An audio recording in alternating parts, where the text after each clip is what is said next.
ایک سورہ فاتحہ کی درخواست ہے۔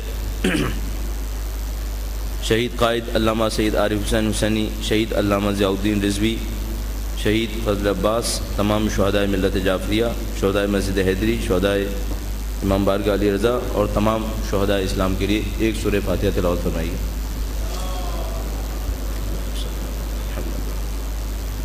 بسم اللہ الرحمن الرحیم، الحمد للہ رب العالمین، الرحمن الرحیم، مالک یوم الدین، ایاک نعبد و ایاک نستعین، اهدنا الصراط المستقیم، صراط الذین انعمت علیہم غیر المغضوب علیہم ولا الضالین۔ درود بھیجیں محمد و آل محمد۔ محمد اعوذ باللہ من الشیطان الرجیم، بسم اللہ الرحمن الرحیم، الحمد للہ رب العالمین،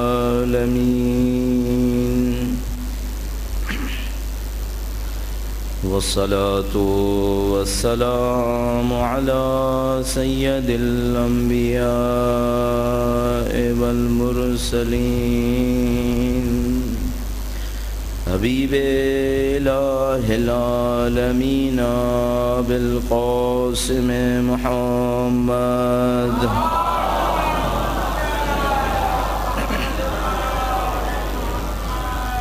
وعلى آلہ الطیبین الطاہرین، سیما بقیۃ اللہ فی الارضین۔ قال اللہ تعالی فی کتابہ الکریم، بسم اللہ الرحمن الرحیم، ام حسبت ان اصحاب الکہف والرقیم كانوا من آیاتنا عجبا۔ درود بھیجیں محمد و آل محمد۔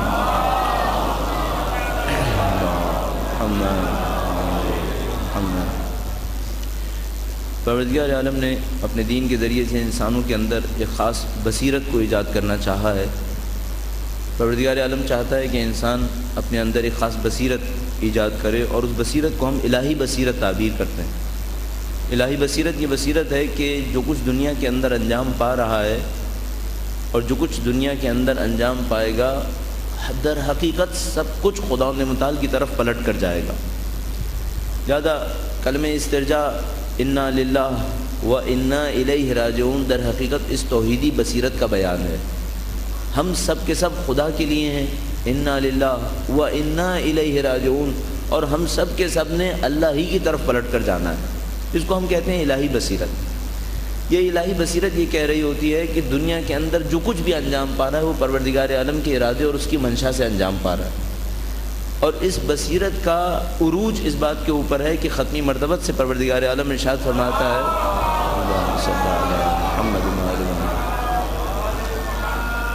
فرماتا ہے اے نبی وما رمیت اذ رمیت ولکن اللہ رما، اے اللہ کے نبی آپ نے بھی جب تیر پھینکا تو تیر آپ نے نہیں پھینکا بلکہ پروردگار عالم نے پھینکا ہے۔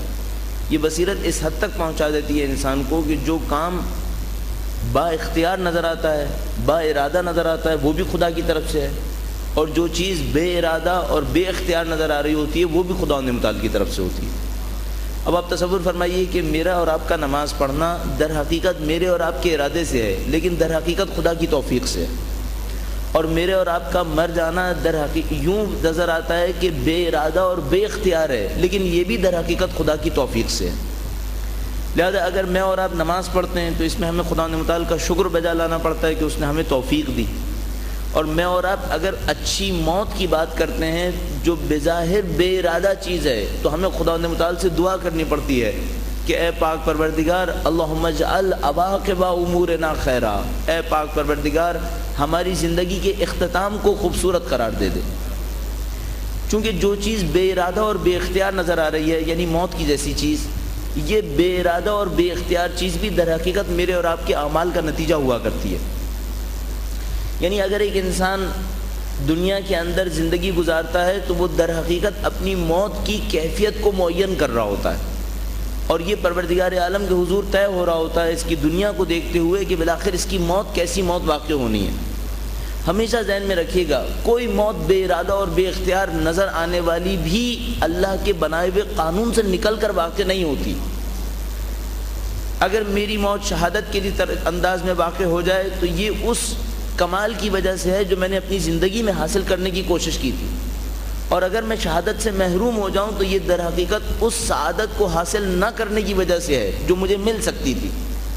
اگر میں اپنی زندگی میں سعادت کی تلاش کرتا رہوں گا تو پروردگار عالم مجھے کہیں نہ کہیں موت میں شہادت سے ہمکنار کر دے گا، اور اگر میں زندگی میں اس شہادت کو حاصل نہ کر پایا تو پھر شاید موت بھی میری شہادت تک نہیں پہنچ پائے گی۔ لہذا ہمیشہ ذہن میں رکھیے گا کہ بظاہر بے ارادہ نظر آنے والی موت پروردگار عالم کے قانون کے اندر ایک خاص مقام رکھتی ہے۔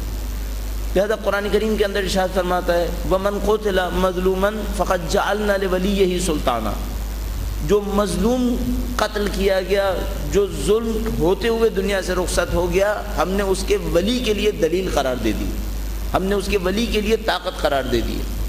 اب کوئی پروردگار عالم سے پوچھے اے پروردگار جو ظلم ہوتے ہوئے دنیا سے رخصت ہو گیا، بظاہر بے ارادہ تھا، حضرت عمار یاسر کے والدین سمیہ اور یاسر کفار کے شکنجے کے اندر دنیا سے رخصت ہو گئے، یہ جو شکنجہ ہو رہے تھے اس میں ان کا اپنا تو کوئی ارادہ نہیں تھا، لیکن پروردگار عالم نے اس شہادت کو قبول فرمایا، کہا بظاہر ارادہ نہیں ہے لیکن یہی کہ اپنے دین پر باقی رہے یہ ان کا ارادہ ہے۔ قرآن کریم نے موت کی کیفیت کو بہت اہمیت دی ہے، لہذا قرآن کریم مظلوم بچوں کے مارے جانے پر بھی صبر نہیں کرتا۔ اب ذرا تصور فرمائیے، جاہلیت کے دور میں کچھ مظلوم بچے مارے گئے، ان کو زندہ درگور کر دیا گیا یا کسی بھی وجہ سے مارے گئے، قرآن کریم گویا یوں لگتا ہے جیسے خدا تڑپ کر کہہ رہا ہے بأی ذنب قتلت، انہیں کس جرم کی بنیاد پہ مارا گیا، کیوں مار دیا گیا۔ یعنی خدا نے متعال موت کی کیفیت کے اوپر رد عمل دکھاتا ہے، کہتے ہیں یہ کیوں مارے گئے بے جرم و خطا۔ اب یہ جو میں اور آپ یہاں پر بیٹھے ہیں در حقیقت ایسے ہی لوگوں کی یاد میں بیٹھے ہیں جو بے جرم و خطا مظلومیت کے عالم میں مار دیے گئے۔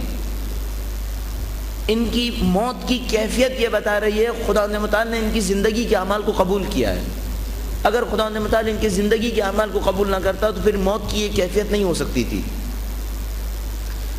اور اگر پروردگار عالم جاہلیت کے زمانے میں مارے جانے والے چند بچوں کو دیکھتے ہوئے قرآن کریم میں ارشاد فرماتا ہے بأی ذنب قتلت، تو یقیناً دین اسلام کے اوپر عمل کرنے کے جرم میں اور خاندان اہل بیت کی پیروی کرنے کے جرم میں یہ جو چند لوگ مارے گئے ان پر یقیناً قیامت کے دن ارشاد فرمائے گا بأی ذنب قتلت، کس جرم کی بنیاد پہ مارے گئے۔ اللہ نے مظلوم مارے جانے کو دلیل قرار دیا ہے، فرماتا ہے جو مظلوم مارے گئے وہ ہمارے لیے دلیل رکھتے ہیں، وہ ہمارے نزدیک مقام رکھتے ہیں۔ آپ اور میں جس عمل کے اندر شرکت کرنا چاہتے ہیں وہ در حقیقت ایسا ایک عمل ہے۔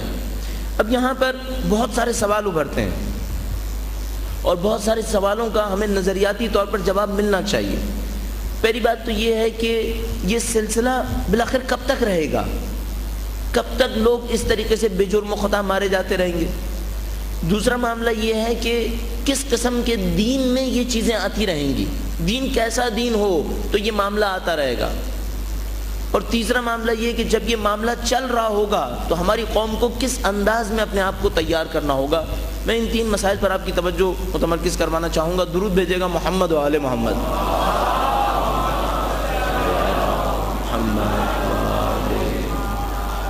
پہلی بات تو یہ کہ اگر کچھ لوگ دین کے اوپر عمل کر رہے ہیں، کچھ لوگ مسجد میں جاتے ہیں، کچھ لوگ امام بارگاہ کے اندر جاتے ہیں، دینی اعمال کو انجام دے رہے ہیں، اس سے کسی کو کیوں کوئی دشمنی حاصل ہو رہی ہے؟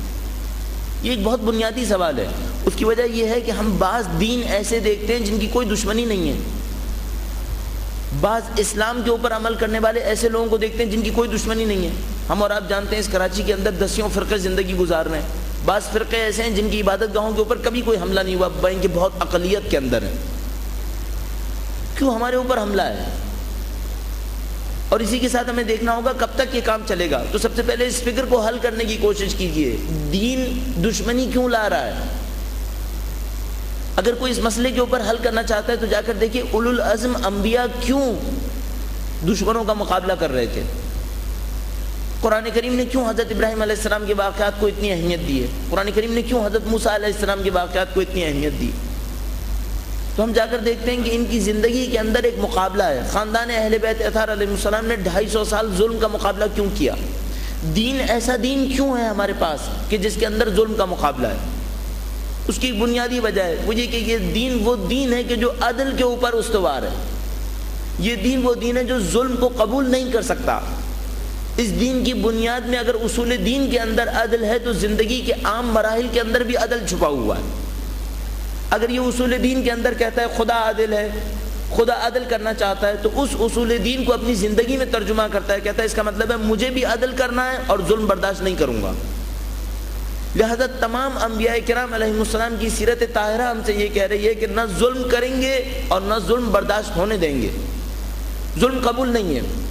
اور میں متعدد دفعہ آپ کی خدمت میں عرض کر چکا ہوں, پروردگار عالم کسی بھی طریقے سے شاید کسی چیز کے اوپر خاموش ہو جائے, لیکن بندوں کے اوپر ظلم ہو یہ اس کو خاموش پسند نہیں ہے. خاموشی جتنے بھی انبیاء بھیجتا ہے ان کو سب سے پہلی ذمہ داری یہ دیتا ہے میرے بندوں پر ہونے والے ظلم کا مقابلہ کرو. کسی نبی کے پاس یہ اجازت نہیں ہے کہ وہ بندوں کے اوپر ظلم ہوتا دیکھیں اور خاموش بیٹھے رہیں. لہذا امیر المومنین جیسی عظیم الشان شخصیت کبھی بھی ظلم ہوتا دیکھے خاموش نہیں رہ سکتی. درود بھیجیں محمد و آل محمد. امیر المومنین جیسی شخصیت ظلم ہوتا دیکھ کے خاموش نہیں بیٹھ سکتی. ان کی پوری زندگی اس بات کے اوپر گواہ ہے. اب کوئی ان سے کہے کہ مولا دین کے نام پر دینی عبادات میں محصور ہو جاتے, تو میں آپ کی خدمت میں عرض کرتا چلوں وہ یہ کہ ہمارا اور آپ کا دین بدھ مت نہیں ہے, ہمارا اور آپ کا دین ہندو مذہب نہیں ہے. حتیٰ ہندو مذہب کے اندر بھی کچھ ایلیمنٹس ایسے ہیں کہ جو ظلم قبول نہیں کریں گے. ہرگز میرے اور آپ کا دین حسن بصری اور ابراہیم ادم جیسا دین نہیں ہے. ہرگز ہمارا اور آپ کا دین وہ دین نہیں ہے جو ہم سے کہ نماز شب پڑھو, عبادتیں کرو, قرآن کریم کی تلاوت کرو, دینی رسومات کو انجام دو, ظلم جتنا ہوتا ہے ہونے دو, ظلم سہ لو اور خاموش ہو جاؤ. نہیں, یہ ہمارا دین نہیں کہتا یہ بات. میں آپ کو گارنٹی سے عرض کر دوں حضرت عیسیٰ کے دین نے بھی یہ بات نہیں کہی تھی. قطعاً حضرت عیسیٰ علیہ السلام نے یہ نہیں کہا کہ ظلم ہوتا دیکھو اور خاموش ہو جاؤ. اصلا اللہ کے دین کی روح یہ کہتی ہے جہاں ظلم ہوتا دیکھو مقابلہ کرو. اللہ نے بھیجا اسی لیے. اللہ کا خلیفہ بننے کا مطلب کیا ہے؟ اللہ کا خلیفہ بننے کا مطلب یہ خدا متعال کی اوصاف کو اپنے اندر جمع کرنا. خدا متعال کی اوصاف میں عدل ہے, وہ عدل کو پسند کرتا ہے. اعدلوا هو اقرب للتقوی ارشاد فرماتا ہے عدل کرو, یہ تقوی اور پرہیزگاری کے سب سے نزدیک ہے. لہذا کبھی قبول نہیں کرے گا, کبھی بھی اگر میں اور آپ دین کے اوپر باقی رہے, ظلم اور دشمنی کا مقابلہ کرتے رہے, ہمیشہ جان دینی پڑے گی. یہ روح ہے اس دین کی. آپ نے یقیناً یہ جملہ سنا ہوگا, وہ یہ کہ دین خون سے زندہ ہوتا ہے. آپ اپنے آپ سے کبھی سوال کر سکتے ہیں دین کو خون کی ضرورت کیوں پڑتی ہے؟ آیا ہم دین کو مال اور دولت سے زندہ نہیں کر سکتے؟ تو ہم چند دنیا کے ملینرز اور بلینرز کو جمع کریں اور ان کے پیسے کے ذریعے سے دین کو زندہ کر لیں. میں آپ کو مطلق عرض کروں گا کبھی بھی یہ کام نہیں ہو پائے گا. دین دولت سے زندہ نہیں ہو سکتا, دین خون سے زندہ ہوتا ہے. اور اس کی وجہ بھی ہے, اس کی وجہ یہ ہے کہ جب تک نفس انسانی موجود ہے, اس نفس انسانی کے اندر طغیان موجود ہے. ان الانسان لیطغی ان رآہ استغنی, قرآن کریم کی آیت کریمہ فرماتا ہے انسان جب بھی اپنے آپ کو بے نیاز دیکھتا ہے طغیان کرتا ہے. ہمیشہ کچھ انسان ایسے ہوں گے جو ظلم کی طرف جائیں گے, ہمیشہ کچھ انسان ایسے ہوں گے جو اللہ کے مقابلے میں بغاوت کریں گے. جب کچھ لوگ ایسے ہوں گے جو ظلم دکھائیں گے, بغاوت کریں گے, تو اللہ کے ماننے والے کچھ لوگ یقیناً ہوں گے جو اس ظلم کا مقابلہ کریں گے. ہمیشہ کی داستان یہی داستان ہے. حضرت آدم سے لے کر دیکھ لیجئے اب تک یہی ہوتا آ رہا ہے. ہر دور میں ظلم کرنے والے اور ہر دور میں اللہ کے دین کا نام لینے والے جو ظلم کا مقابلہ کریں گے.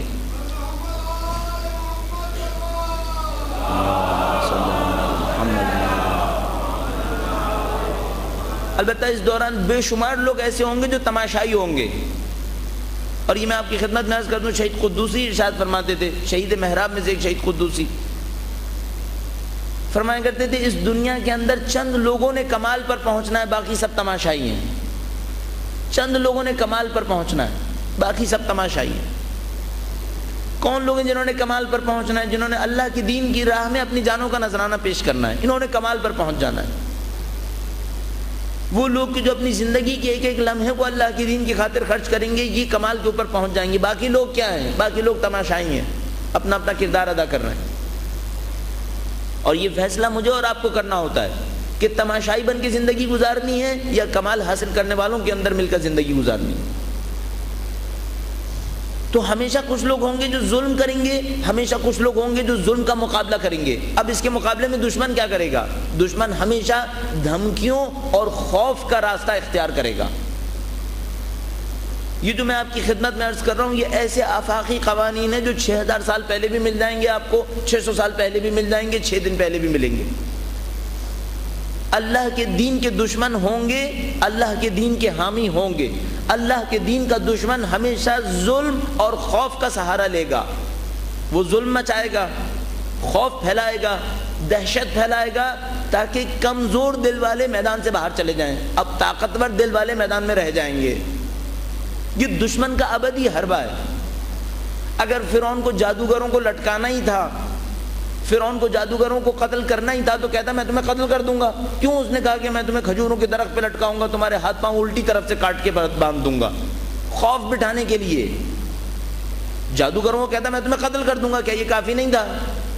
کہا میں تمہیں کھجور کے درخت میں لٹکاؤں گا، تمہارے ہاتھ پاؤں الٹے کاٹوں گا، پھر باندھ دوں گا. لوگوں کے دلوں میں خوف بٹھانے کے لیے کہ جو اس طرح موسیٰ کے دین پر چلے گا میں اس کو اتنی شدید سزا دوں گا تاکہ لوگ بھاگ جائیں موسیٰ کے دین سے. یہ ہمیشہ کا حربہ ہے دشمنان دین کا. کیوں نمرود نے اتنی بڑی آگ لگائی حضرت ابراہیم کو آگ میں ڈالنے کے لیے؟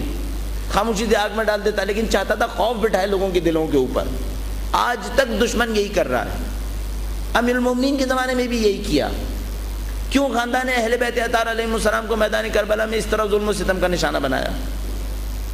اگر چند لوگوں کو شہید کرنا تھا تو کیا شہید کر لینا کافی نہیں تھا؟ پھر اجساد کے اوپر گھوڑے کیوں دوڑائے تھے؟ چاہتے تھے خوف بیٹھ جائے لوگوں کے دلوں کے اوپر. سید الشہداء کا ساتھ دینے والا کوئی باقی نہ رہے، امام حسین کا نام لینے والا کوئی باقی نہ رہے. کیوں سزائیں دیتے ہیں؟ کہتے ہیں جو قبر حسین کی طرف جائے گا اس کا ہاتھ کاٹ دیا جائے گا. کیوں تاریخ میں جملات ہمیں نظر آئے؟ چاہتے تھے حب حسین ختم ہو جائے، ذکر حسین ختم ہو جائے.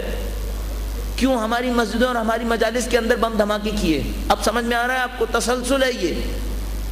وہی نمرود اور وہی فرعون اور وہی نمرودیت اور فرعونیت ہے جو آج کے زمانے میں بھی موجود ہے. وہی یزیدیت ہے جو آج کے زمانے میں بھی موجود ہے. صرف چہرے تبدیل ہوتے رہتے ہیں. کہیں فرعون ہے، کہیں نمرود ہے، کہیں صدام ہے، کہیں یہ امریکہ کا صدر ہے، کہیں ایک اور ظالم کوئی اور چہرہ لے کر. فکر سب کی ایک ہے. سب کے سب خوف بٹھانا چاہتے ہیں مومنوں کے دلوں کے اندر. اب دونوں قوموں کے رویے دو طرح کے رویے ہو سکتے ہیں. ایک وہ قوم ہے جسے ڈرایا گیا، دھمکایا گیا اور وہ گھروں کے اندر بیٹھ گئے. کبھی امیر المومنین کی تڑپ دیکھیے خطبوں کے اندر، جب وہ اپنی زندگی کے آخری لمحات میں خطبہ دینے جاتے ہیں، ایک موقع کے اوپر کھڑے ہو کے فرماتے ہیں یا اشباح الرجال ولستم برجال، اے مردوں کے سائے تم لوگ مرد نہیں ہو. کیوں اتنا تڑپ رہے ہیں امیر المومنین؟ فرماتے ہیں مجھے 10 آدمی مل جاتے میں دشمن کے اوپر حملہ کر دیتا. کیا تڑپ ہے امیر المومنین کے اندر؟ دشمنوں کے خوف بٹھانے سے لوگوں کے دلوں میں خوف بیٹھ گیا. اب امیر المومنین تڑپ رہے ہیں کہ دلوں میں خوف کیوں بیٹھ گیا ہے. ہمیشہ اللہ کا نمائندہ چاہے گا لوگوں کے دلوں سے خوف نکل جائے. وہ چاہے گا لوگ بیدار ہوں، لوگوں کے دلوں میں طاقت ہو. درود بھیجیں محمد و آل محمد.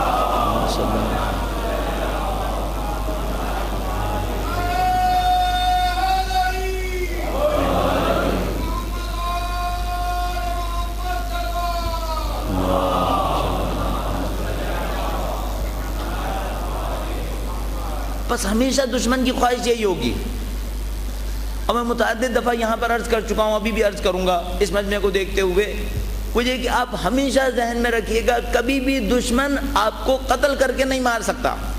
پوری تاریخ بشریت میں ایسا نہیں ہوا. کوئی کسی قوم کو قتل کر کے ختم نہیں کر سکا. خوف بٹھا کے ختم کیا جاتا ہے۔ قومیں خوف سے مرتی ہیں، قتل سے نہیں مرتی ہیں۔ قومیں ہمتوں کے ختم ہو جانے سے ختم ہو جاتی ہیں، تعداد کے ختم ہونے سے ختم نہیں ہوتی ہیں۔ کراچی کے اندر کچھ نہیں بھی تو کم سے کم 10-15 لاکھ شیعہ ہیں۔ کتنے مریں گے تو شیعت ختم ہوگی یہاں پر؟ بخدا ہر روز 10 آدمی بھی ماریں گے، 1 سال کے اندر 3000 آدمی مریں گے، 10 سال کے اندر 30,000 آدمی مار لیں گے۔ کیا شیعت ختم ہو جائے گی 30,000 آدمیوں کے مرنے سے؟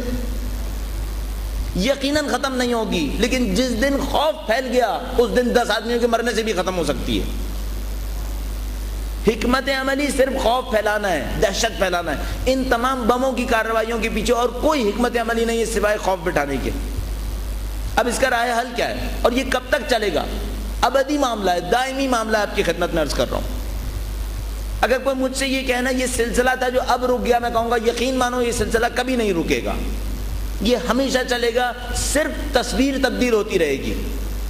کبھی کوئی مسجد ہوگی اور کوئی بم دھماکہ ہوگا، کبھی کسی مسجد کے اوپر فائرنگ ہوگی، کبھی کسی مسجد کے اندر کوئی بھگدڑ ہوگی، یہ تمام تصویریں تبدیل ہوتی رہیں گی، لیکن معاملہ ایک ہی معاملہ ہے۔ خوف اتنا بٹھا دو کہ لوگ مسجدوں میں نہ آئیں، خوف اتنا بٹھا دو کہ لوگ دین کے نام سے دور بھاگ جائیں۔ پچھلے زمانوں میں بعض قوموں نے یہ غلطیاں کی، کامیاب ہو گیا دشمن۔ مولا کے زمانے میں جا کر دیکھیے، میں نے آپ کی خدمت میں عرض کیا کیوں مولا کا ساتھ دینے والے لوگ ختم ہو گئے؟ کیا جنگ صفین، نہروان اور جمل کے اندر دشمن زیادہ مرے یا امیر المومنین کے لوگ زیادہ شہید ہوئے؟ تمام تاریخوں کو اٹھا کر دیکھ لیجئے، جمل کے اندر دشمن زیادہ مرے ہیں، صفین کے اندر دشمن زیادہ مرے، نہروان کے اندر دشمن زیادہ مرے۔ پھر امیر المومنین کا ساتھ کیوں چھوڑ دیا؟ نہ مرنے کی وجہ سے، خوف کھا جانے کی وجہ سے، صرف خوف کھا گئے۔ یہی کام آج بھی رہے گا۔ یہ جتنے لوگ شہید ہو رہے ہیں، یقین فرمائیے ان تمام نے کمال کو حاصل کیا، لیکن بے وقوف وہ ہے جو ان شہادتوں سے ڈرنے کی کوشش کرے۔ اگر کسی نے شہادتوں سے ڈرنا ہے، کسی نے موت سے ڈرنا ہے، میں اس سے کہوں گا پھر دنیا سے رخصت ہو جائے، اس دین کا ساتھ دینا چھوڑ دے۔ اس دین کے اندر موت ساتھ نہیں چل سکتی، موت کا خوف، اس دین کے اندر موت کی تڑپ ساتھ چلتی ہے۔ یہ دین امیر المومنین کا دین ہے جو یہ فرماتے ہیں میں تو اس بچے کی طرح بلک رہا ہوں جو اپنی ماں کے پستان کی طرف بڑھتا ہے موت کے لیے۔ یہ امیر المومنین کا دین ہے، امیر المومنین کا سمجھایا ہوا دین ہے۔ اگر ایک جملے میں عرض کروں، یہ عاشقوں کا دین ہے، موت کے عاشقوں کا دین۔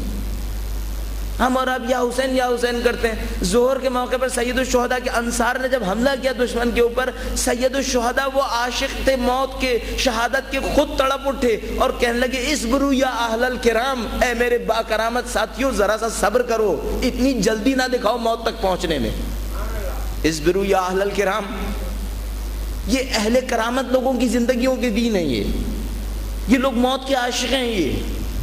اور یقین فرمائیے یہ دین اگر 1400 سال تک باقی رہا ہے، پاکستان جیسے چپے پہ پہنچ گیا اور دنیا کا کوئی کونا ایسا نہیں جہاں خاندان اہل بیت کی فکر نہ پہنچی ہو، تو یہ ان چند لوگوں کے صدقے میں جنہوں نے اپنے دین کو اس راہ میں قربان کر دیا، جنہوں نے اپنا خون بہا دیا، دلیل بن گئے لوگوں کے لیے کہ یہ دین حق کا دین ہے، ورنہ خون کیوں دیا؟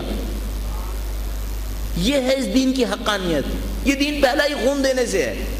اب آپ تصور فرمائیے، تمام چیزوں کو آپ جمع کریں گے نا تو تمام چیزوں کو آپ کو نظر آئے گا یہ دین موت کا عشق سکھاتا ہے، یہ دین موت کا عشق سکھاتا ہے۔ اب دیکھیے ذرا، اب آپ جائیں گے، آپ زیارت عاشورہ پڑھیں گے، جگہ جگہ یہ کہہ رہا ہے یا لیتنی کنت معکم، اے کاش میں تمہارے ساتھ ہوتا۔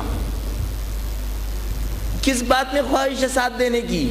آسائشوں میں ساتھ دینے کی خواہش نہیں ہے، خون اور خاک میں تڑپنے میں ساتھ دینے کی خواہش ہے۔ یہ یا لیتنی کنت معکم، کس بات کی خواہش ہے؟ طبتم وطابت الارض التي فيها دفنتم، تم بھی پاکیزہ ہوئے، وہ زمین بھی پاکیزہ ہوئی جس میں تم دفن ہوئے تھے، اس میں خواہش ہے۔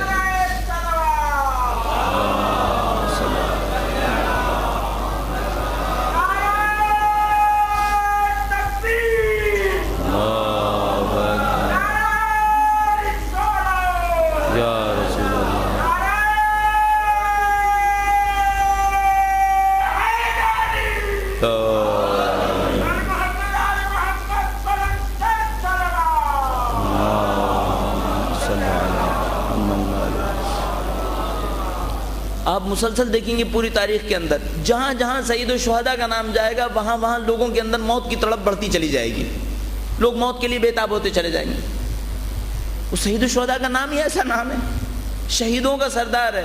جو شہیدوں کے سردار کو ہر روز سلام کر رہا ہے وہ شہید ہونے کی تڑپ نہیں کرے گا کیا؟ جو ہر روز کہہ رہا ہے السلام علیکم یا ابا عبداللہ، السلام علیکم یا سید الشہداء، وہ نہیں کہے گا مولا میں بھی اس گروہ کا حصہ بننا چاہتا ہوں جس کے سید و سردار آپ ہیں؟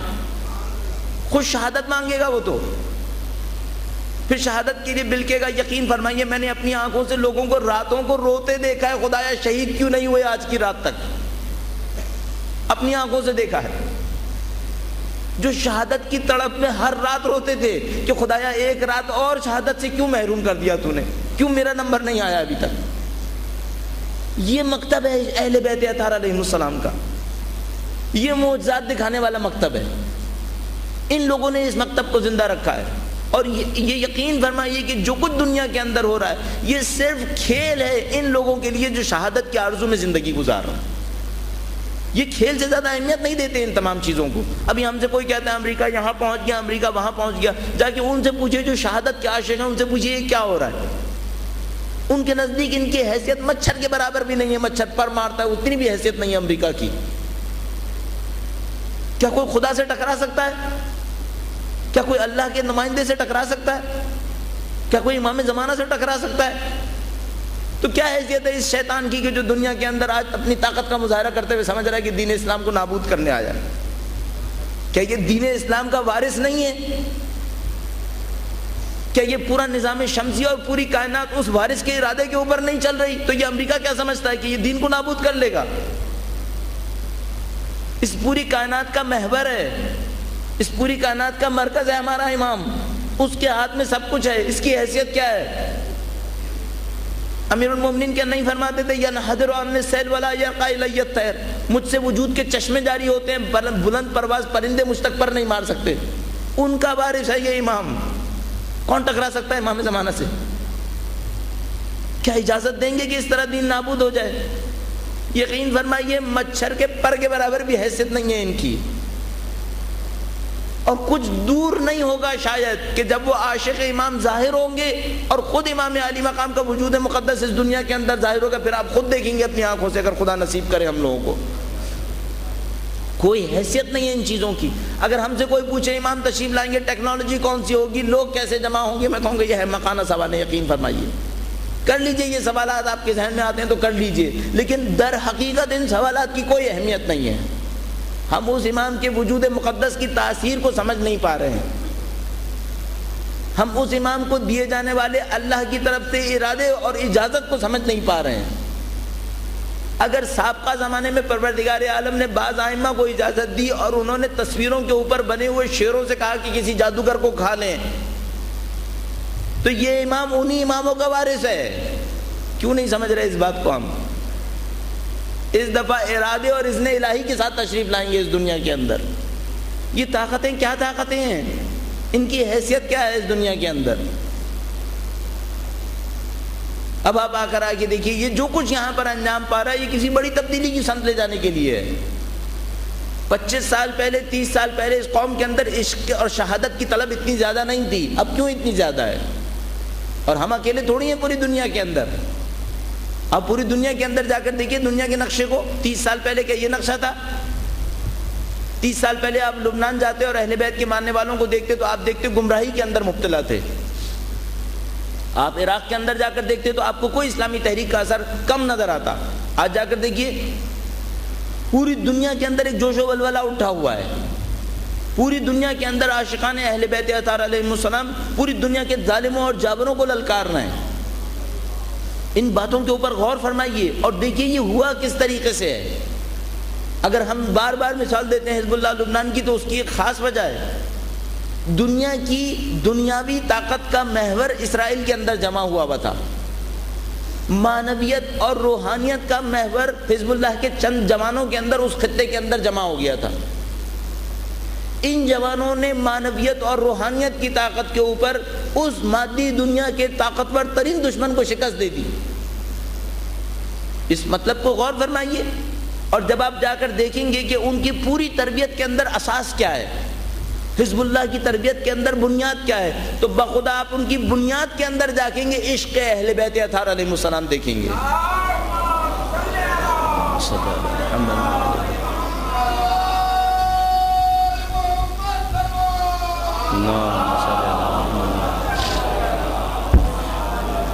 عشق اہل بیت ہمارے اندر بھی ہے. میں نہیں کہہ رہا ہمارے پاکستان کے جوانوں کے اندر عشق اہل بیت نہیں ہے. عشق اہل بیت یہاں بھی بہت ہے. ترجمہ نہیں ہو پا رہا, زندگی کے اندر آ نہیں پا رہا.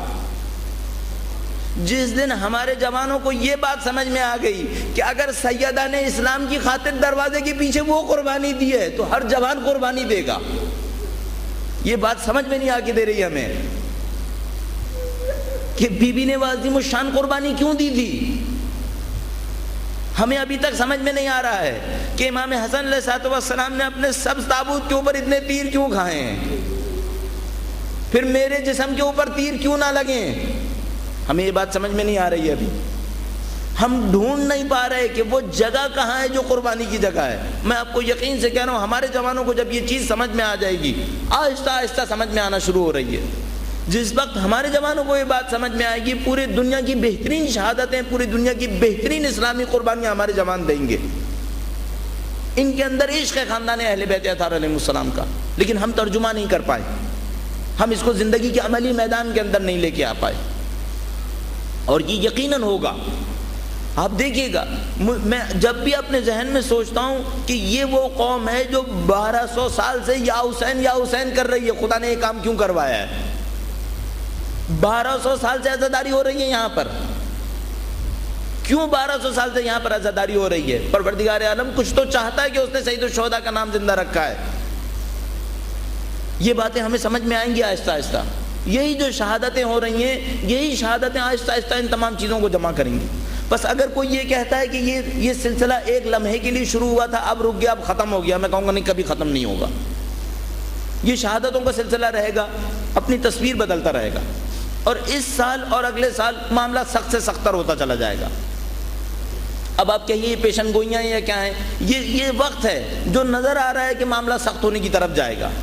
یہی جو نشر پارک کے اندر ایک حادثہ ہوا ہے, سانحہ ہوا ہے, سب جانتے ہیں اس کے اندر ملت شیعہ نے کس طریقے سے غم و غصے کا اظہار کیا, لیکن پھر بھی بھرپور کوشش کر رہے ہیں سارا الزام ہماری گردن کے اوپر ڈال دیں. ہمارے بے گناہوں کو پکڑ کر لے گئے, ہمارے بے گناہوں کو ظلم و بربریت کا نشانہ بنا رہے ہیں. کسی طریقے سے مصنوعی اعتراف کے ذریعے سے, کسی بھی طریقے سے اس گناہ کو ہماری گردن کے اوپر ڈالنے کی کوشش کر رہے ہیں. چاہتے کیا ہیں یہ ہم سے؟ مسلسل کئی سالوں سے اسی مئی کے مہینے میں ہماری مسجدوں میں بم دھماکہ ہوتا ہے. مسلسل کئی سالوں سے ایسا ہو رہا ہے کہ جب مئی کا مہینہ آتا ہے تو پھر مصیبتوں کا ایک بازار شروع کر دیتے ہیں. داخلی سیاست, پاکستان کی اندرونی سیاست ایسی بن گئی ہے کہ اس اندرونی سیاست کی بقا پورے پاکستان کے اندر فرقہ واریت پھیلانے میں بن گئی ہے. ان کو جب اپنی اندرونی سیاست کے اندر کوئی مشکل نظر آتی ہے تو اس سیاست کا حل یہ پاکستان کے اندر فرقہ واریت پھیلا کے کرتے ہیں, اور پھر اسی ڈرامے کے لیے پھر ماحول تیار کرنا ہے. انہوں نے نشتر پارک کا جیسا واقعہ کیا ہے, اب اس کے بلبوتے پر نہیں معلوم کتنے واقعات کریں گے. آپ کو اور مجھے پھر قربانیاں دینی پڑیں گی, جو بات بظاہر سمجھ میں آ رہی ہے. دوسری طرف سے اگر بین الاقوامی پس منظر کے اندر چلے جائیے تو بین الاقوامی پس منظر کے اندر جہاں وہ شیطان دہشت گردی مچانے کی کوشش کرتا ہے, پہلے اندرونی طور پر ملکوں کے اندر انتشار پھیلا دیتا ہے. جب اس شیطان کو عراق کے اندر دہشت گردی مچانی تھی, امیر المومنین کے روضہ مقدس پہ حملہ کرنا تھا, تو پہلے یہاں پہ مسجد حیدری کے اندر بم دھماکہ کر دیا. اگر یہ معاملہ ہے تو اس شیطان کا اگلا ہدف ایران کی سمت ہے. یہ بھی عرض کرتا چلوں, دو اصولوں کو ذہن میں رکھیے گا. ایک بات تو یہ کہ ان کی جنگ ہونا تقریباً یقینی ہے, تقریباً 100% ہے. دوسری بات یہ جنگ مستقبل قریب میں ہونا بہت مشکل ہے. مستقبل قریب میں ہونا بہت مشکل ہے, لیکن ہونا یقینی ہے. اگر یہ معاملہ ہے تو پھر مستقبل قریب میں ملکوں کے اندر انتشار بڑھے گا. اس کی وجہ یہ ہے کہ یہ ایران پر حملے سے پہلے تمام اسلامی ایسے ممالک کے اندر جہاں پر ایران کی حمایت موجود ہے, اتنا انتشار پھیلا دیں گے کہ جب یہ ایران پر حملہ کریں تو یہاں سے کوئی حمایت نہ اٹھے. اس معاملے میں ہم سب سے بڑا نشانہ بنیں گے. پھر اگر عالمی سطح پر وہ شیطان وہ دہشت گردی مچانے جا رہا ہے, تو اندرونی سطح پر اس کے اعلی کار اس علاقے کے اندر اور ہمارے جیسے علاقوں کے اندر یقیناً دہشت گردی پھیلائیں گے. اس خاطر میں کہہ رہا ہوں یہ شہادتوں کا سلسلہ ابھی نہیں رکے گا، یہ ابھی چلنے والی چیز ہے۔ مسلسل ایسی نشانیاں نظر آ رہی ہیں، مختلف جگہوں سے دہشت گردوں کو جیلوں سے آزاد کر رہے ہیں۔ یہ تو زلزلہ آ گیا جس کی وجہ سے ان کے نہیں معلوم کتنے کیمپس جو ہیں وہ نئے بنے ہوئے دوبارہ برباد ہو گئے، ورنہ اس زلزلے سے پہلے پتہ نہیں کتنے کیمپ جو سالوں سے اجڑے ہوئے تھے انہوں نے دوبارہ آباد کر لیے تھے۔ کتنے ہی دہشت گردوں کو ان کیمپس کے اندر دوبارہ تربیت دینا شروع کر دی تھی۔ یوں سمجھ لیجئے کہ کوئی منصوبہ تھا جو اس زلزلے سے پہلے شروع ہوا تھا لیکن زلزلے کی وجہ سے تھم گیا ہے، اب پھر شروع ہوگا۔ اور یہ جو کچھ سانحہ ہوا ہے میرے خیال میں پہلا سلسلہ یہی ہے۔ تو جہاں تک میں سمجھ پا رہا ہوں وہ یہ کہ یہ دوبارہ سے اسی فضا کو حاکم کریں گے، یہ دوبارہ سے کچھ نہ کچھ کرنے کی کوشش کریں گے، اور مقصد کچھ نہیں ہے سوائے اس کے خوف بٹھا دیں، مقصد اس کے علاوہ کچھ نہیں ہے۔ یہ آپ کے اور میرے دل میں خوف بٹھائیں گے، اتنا خوف بٹھائیں گے کہ جب عالمی سطح پر ہمارے مراکز پہ حملہ کریں تو ہم لوگ اپنے ذاتی خوف کے اندر اتنے مبتلا ہوں کہ روڈ پر نہ آئیں، اتنے مبتلا ہوں کہ اعتراض کے لیے آواز نہ اٹھائیں۔ اب فیصلہ مجھے اور آپ کو کرنا ہے، خوف کے عالم میں بے عزتی کی موت مرنا ہے یا مرتے مرتے کم سے کم دشمن کو للکار کے مرنا ہے۔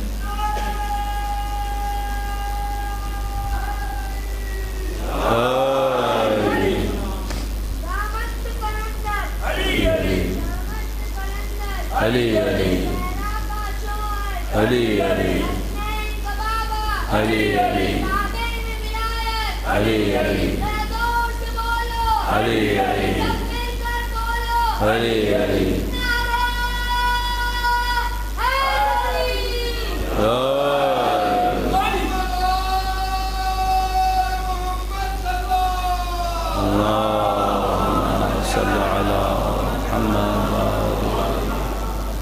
اب میں جس بات سمجھ میں آتی ہے وہ یہ کہ مجھے اور آپ کو سب سے پہلے اپنے ذہن کو بیدار رکھنا ہوگا۔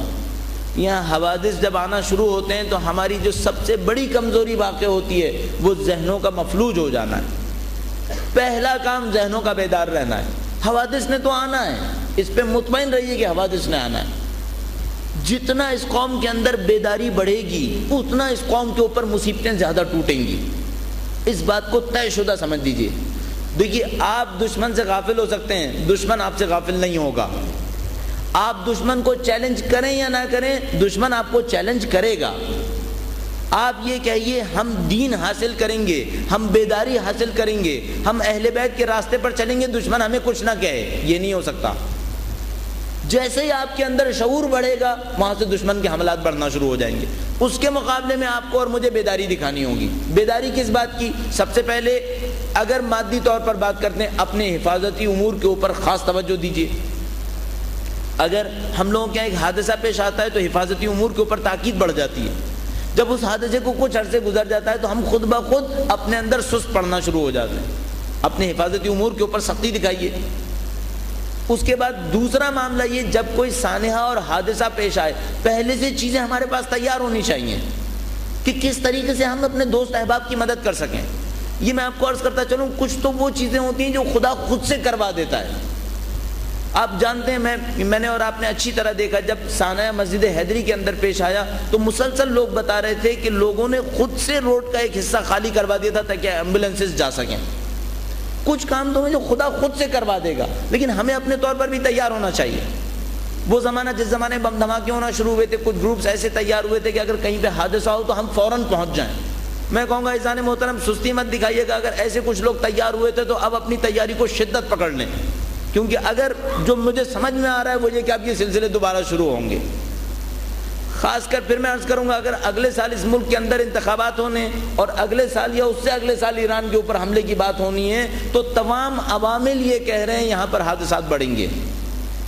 تمام سابقہ عوامل کو دیکھتے ہوئے عرض کر رہا ہوں کہ یہ حادثات یہاں پر بڑھیں گے۔ اپنے آپ حفاظتی تدابیر کو سخت کیجیے، اپنے ذہن کو بیدار رکھیے۔ جو لوگ مختلف مسائل میں شرکت کرنے کی صلاحیت رکھتے ہیں وہ اپنے آپ کو شریک کریں۔ تیسرا معاملہ جو لوگ شہید ہوئے ان کے ساتھ پہنچنے کی کوشش کیجیے، ان کے خاندانوں کو پہنچیے کسی طریقے سے۔ ہمارے پاس شہید فاؤنڈیشن کی صورت میں ماشاءاللہ بہت اچھا ادارہ موجود ہے، جتنا مضبوط کر سکتے ہیں اس کو مضبوط کیجیے۔ یہ وہ کام ہے جو ہمیں کرنا ہے، یہ کام کوئی جز وقتی کام نہیں ہے، یہ مستقل کام ہے۔ ہمیں اس بات کو اگر تسلیم کرنے میں ہچکچاہٹ ہے تو اب ہچکچاہٹ کو دور کرنا ہوگا. آپ کے اور میرے پاس سینکڑوں شہید ہیں پاکستان کی سطح پر, سینکڑوں میں کم کر کے کہہ رہا ہوں, ورنہ ہزاروں میں کوئی مبالغہ نہیں ہے. ہزاروں شہید ہیں جو پورے پاکستان کے اوپر چپے چپے کے اوپر پھیلے ہوئے ہیں. یہ میری اور آپ کی ذمہ داری ہے ان کے خاندانوں تک پہنچیں کسی طریقے سے. یہ ایک کرنے کا کام ہوا. اور آخری کام, اپنے عزم اور حوصلے کو زندہ رکھیے. مشورہ دوں گا, مسلسل سید الشہداء کے ساتھ اپنے رابطے کو مضبوط سے مضبوط تر کرتے رہیے. ہم لوگ محرم کے اندر سید الشہداء کا ذکر بہت زیادہ کرتے ہیں, لیکن جب محرم ختم ہو جاتا ہے تو ذاتی رابطہ کم ہو جاتا ہے. اس ذاتی رابطے کو کم نہ ہونے دیجیے.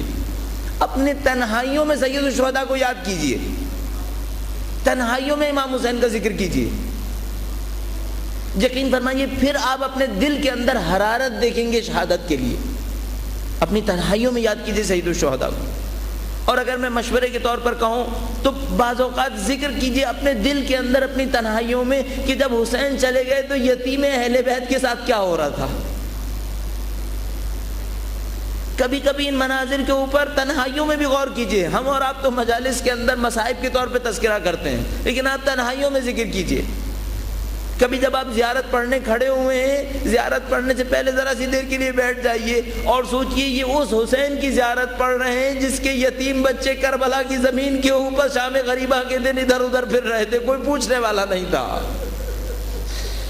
سید الشہداء کی قربانیوں کو بھی تو یاد کیجئے. پھر آپ کو نظر آئے گا سید الشہداء کی عظمت کہاں پر ہے. مختلف قربانیوں کو ذہن میں لائیے بار بار. ذرا سوچئے جب علی اکبر الوداع کر رہے ہوں گے تو سید الشہداء کے دل کے اوپر کیا گزر رہی ہوگی. یہ سب سید الشہداء نے جھیلا ہے. ان تمام واقعات کو سوچتے چلے جائیے. پھر ذرا سوچئے گا کہ جب یہ سید الشہداء آخری دفعہ اپنی بہن سے اور اپنے خاندان سے الوداع کہنے آئے تو خیموں کے اندر کیسا ماتم ہوا ہوگا. ان باتوں کو سوچئے بار بار. سید الشہداء کی قربانیوں کو سوچئے. اب میں سوچ رہا تھا میں مصائب کس کے پڑھوں گا. یقین فرمائیے میرا دل کہہ رہا ہے کہ مجھے ان غلاموں کے مصائب پڑھنے چاہیے جو شہادت کی طلب میں سید الشہداء کے ساتھ ساتھ چل رہے تھے. پرسہ دینے کے لیے تو دل چاہتا ہے حضرت علی اکبر کا پرسہ دوں, پرسہ دینے کے لیے دل چاہتا ہے قاسم نوشاد کا پرسہ دیں, پرسہ دینے کے لیے دل چاہتا ہے علی اصغر کا پرسہ دیں, لیکن میرا دل چاہتا ہے غلاموں کا ذکر کرے. شاید غلاموں کی طرح کوئی سعادت ہمیں بھی نصیب ہو جائے. کربلا کے دن میں ایک موقع آتا ہے, وہ حبشی غلام مولا کے سامنے آتا ہے, کہتا ہے مولا ہمیں بھی جہاد کی اجازت دے دیجئے, میں بھی جان دینا چاہتا ہوں. سید الشہداء دیکھتے ہیں جون حبشی غلام آئے ہیں, ایک غلام کو بلاتے ہیں, کہتے ہیں جون تم نے ساری زندگی ہماری خدمت کی ہے, تم نے تمام سختیوں میں ہمارا ساتھ دیا ہے, لیکن اب جان دینے کا معاملہ ہے. ہم غلاموں کو جان دینے کے لیے نہیں رکھا کرتے, جاؤ اپنے وطن کی طرف روانہ ہو جاؤ, ہم نے تمہیں آزاد کیا ہے. یہ مولا نے جملہ کہہ دیا. جون نے سنتے ہی کہا مولا ساری زندگی آپ کی خدمت کر رہا تھا, ساری زندگی آپ کا نمک کھایا تھا, کہ کبھی تو موقع ملے گا اپنے مولا کے حضور اظہار وفاداری کروں گا, اس نمک کو حلال کر دوں گا. مولا فرماتے ہیں جون ہم نے تمہاری خدمت کو قبول کیا. اب جون اپنے دل کی آرزو کہتے ہیں مولا میرا جسم سیاہ تھا, میں سوچتا تھا اپنے مولا کا ساتھ دوں گا, میرا جسم نورانی ہو جائے گا. اے مولا میرے جسم میں سے بدبو آتی تھی, میں کہتا تھا اپنے مولا کا ساتھ دوں گا, میرے جسم میں سے خوشبو آئے گی. میں تو جون نہیں بن سکتا, آپ تو جون نہیں بن سکتے, لیکن مولا سے کہیں گے مولا 1400 سال کا فاصلہ ہے آپ سے, کربلا ہم سے بہت دور ہے, لیکن مولا ہماری ماؤں نے آپ کا عشق ہمیں سکھایا ہے. مولا ہماری زندگی اس کام کے لیے ہے, آپ کا ذکر کریں گے, آپ کے راستے پر چلیں گے, آپ کی جیسی شہادت حاصل کرنا چاہتے ہیں. مولا اس جون نے بھی یہی کہا مولا مجھے توفیق دے دیجئے.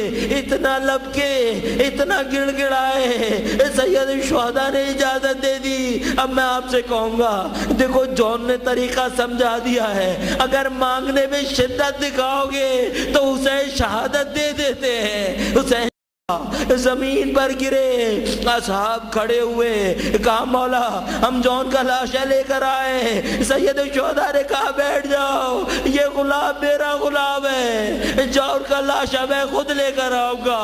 مولا اب تو زبان میں سکت نہیں ہے، لیکن اتنی آرزو ہے جب بھی مرے لاشے پر آ جائیے مولا۔